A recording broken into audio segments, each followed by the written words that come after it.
Hello दोस्तों, नमस्ते, राधे राधे। मैं आपकी साधना दुबे आज आप सभी के सामने बहुत ही सुंदर अरे सास जेठानी ननद तीनों का बहुत ही प्यारा नोक झोंक है। जो औरत है उनको लल्ला हुआ है छोटा सा बाबू, तो उसी पे यह गीत है।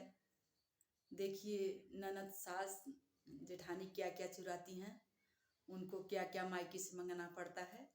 तो इस गीत में आप लोग बने रहेंगे लास्ट तक तो अच्छे से समझ में आएगा।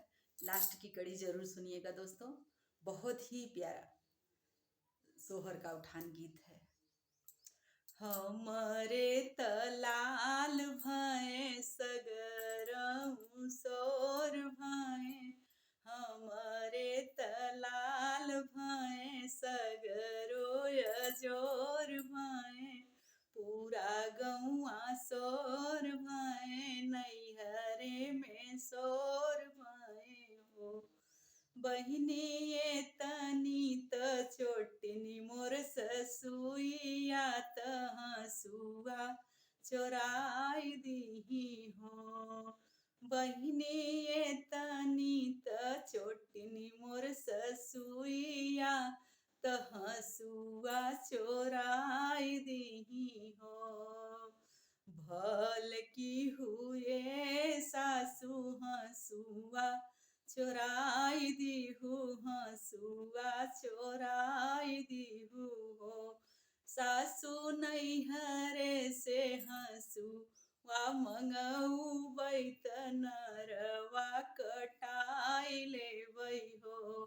सासु नैहरे से हसुआ मंगऊ बैत नरवा कटाई लेबै हो। हमरे तलाल भय सगरम गौआ शोर भय, हमरे तलाल भय सगरम अजोर भय, सगरो अजोर भय, पूरा गौआ सोर भय नैहरे में सोर भय हो। बहिनी ये तनी त छोटिनी मोर जेठनिया हो। बहिनी ये तनी त छोटिनी मोर जेठनिया त थरवा चोराई नी हो। बहिनी ये तनी त छोटिनी मोर जेठनिया तथरवा चोराई ली हो। भल की हुए जेठनी थरवा चोराई दीहू, थरवा चोराई दीहू हो।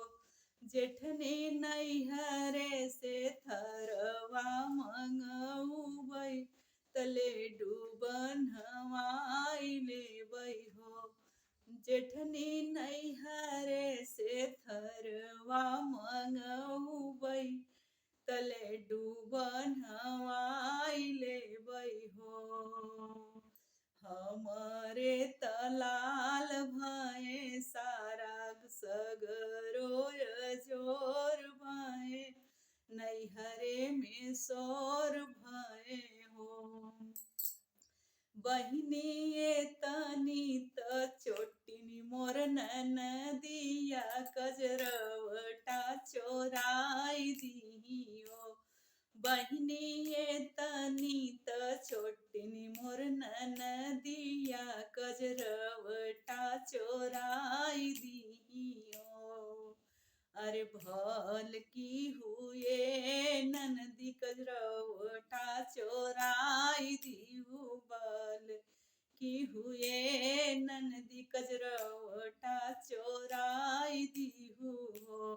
ननदी नैहर से मंगऊबै कजरवटा त लालन के लगाई देबै हो। ननदी नैहर से मंगऊबै कजरवटा त लालन के लगाई देबै हो। हमरे तलाल भय सगर गौआ शोर भय, सगरों अजोर भये नैहरे में सोर भये हो।